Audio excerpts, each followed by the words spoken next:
साथियों जोहार। हागा अडोमिसी को जोहार। सभी स्टूडेंट को जोहार, सभी साथियों को जोहार। झारखंड का इतिहास को जानना बड़ा ही रोचक और बहुत ही ज़रूरी है। झारखंड एक जनजातीय क्षेत्र है, आदिवासी क्षेत्र है।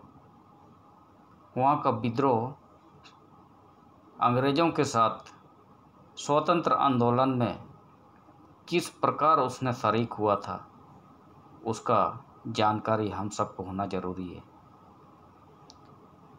उस क्षेत्र में जब अंग्रेज ने प्रवेश किया था, उन लोगों के साथ किस प्रकार दमन नीति लागू किया गया था, उन जनजातियों को किस प्रकार दबाने का कोशिश किया गया था। वहाँ के लोगों को यानी आदिवासी जनजाति जो ज़मीन से जुड़ा हुआ लोग था, खेती बाड़ी करता था, खेती बाड़ी से अपना परिवार इस गुजर बसर करता था। उन लोगों का ज़मीन को हड़पने का जो कोशिश किया गया था, उस इतिहास को जानना आज के लोगों को बहुत ज़रूरी है। खासकर आज के स्टूडेंट को, आज के बच्चों को इतिहास के बारे में जानकारी बहुत ज़रूरी है। दोस्तों, हमें मालूम है इतिहास हमने जो भी माध्यम से पढ़ा है, भारत में सर्वप्रथम 24 अगस्त 1608 को अंग्रेज़ों ने सूरत में व्यापार के नाम से प्रवेश किया था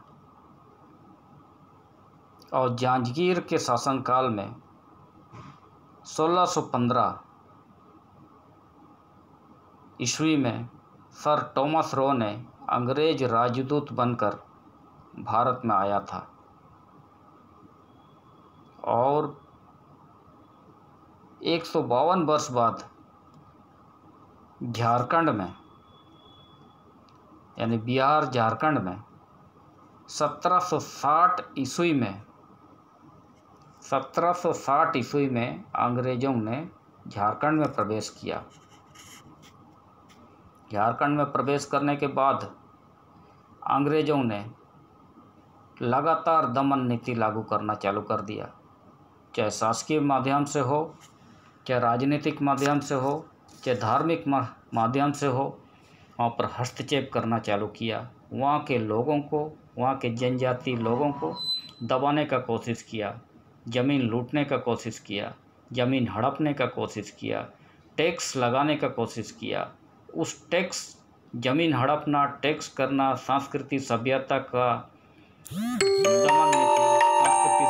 को दबाने का, वो छेड़छाड़ करने के विरोध में अनेक आंदोलन हुआ और इसी कड़ी में सबसे पहला झारखंड राज्य का जनजातीय विद्रोह था ढाल विद्रोह, जो जगन्नाथ ढाल ने के नेतृत्व में सिंहभूम क्षेत्र में हुआ था। बड़ा स्वाभिमानी व्यक्ति था जगन्नाथ ढाल। अंग्रेज़ों के खिलाफ बड़ा जोरदार नेतृत्व के साथ उसने लड़ा। स्वाभिमानी था। झारखंड अपने जल, जमीन और जंगल के लिए इसने कर के विरोध में, संस्कृति के विरोध में बड़ा दमन नीति के साथ जो वहाँ पर षड्यंत्र रचा जा रहा था अंग्रेज़ों के द्वारा, उनके खिलाफ लड़ा। जगन्नाथ ढाल एक स्वाभिमानी व्यक्ति था, अपना समाज के बारे में सोचता था, तो उनको दबाने के लिए उनको अंग्रेज़ों ने हटाकर नीमू ढाल नामक व्यक्ति को राजा बना दिया था।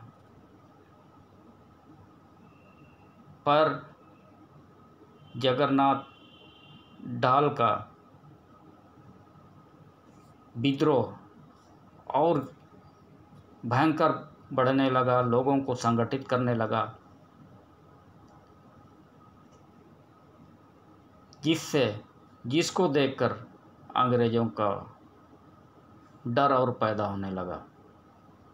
1767 में ढाल विद्रोह चालू हुआ था। 1777 ईस्वी तक चला। 10 वर्षों में अंग्रेज़ों को नाके चने दम करके रखा था। इसी को देखते हुए पुनः नीमू डाल को हटाकर जगन्नाथ डाल को राजा बना दिया जाता है। और राजा जगन्नाथ डाल को राजा पुनः बनाने के बाद वहाँ के लोगों को पुनः बनाने के बाद ढाल विद्रोह शिथिल पड़ जाता है।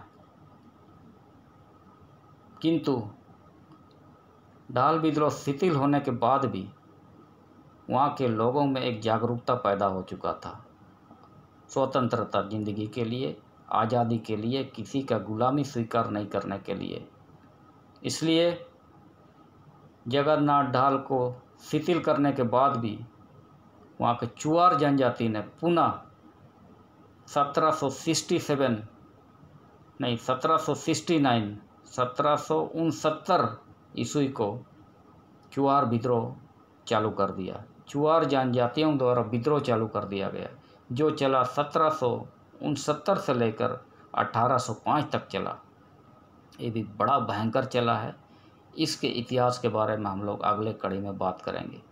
इस प्रकार अंग्रेज़ों के दमन नीति को दबाने के लिए ढाल विद्रोह और जगन्नाथ ढाल के शिथिल पड़ जाने के बाद चुआर जनजातियों द्वारा जो विद्रोह हुआ उसके बारे में भी जानकारी लेना जरूरी है। बड़ा रोचक है किस प्रकार झारखंड के जनजातियों ने स्वतंत्र आंदोलन में बढ़ चढ़कर हिस्सा लिया और अंग्रेज़ों का नाक दम करके रखा था, उस क्षेत्र में प्रवेश करने नहीं दिया। ये बड़ा रोचक कहानी है, रोचक इतिहास है, उस चीज़ को जानना जरूरी है। बस इन्हीं शब्दों के साथ पुनः हम लोग अगले कड़ी में चुआर विद्रोह को लेकर चर्चा करेंगे।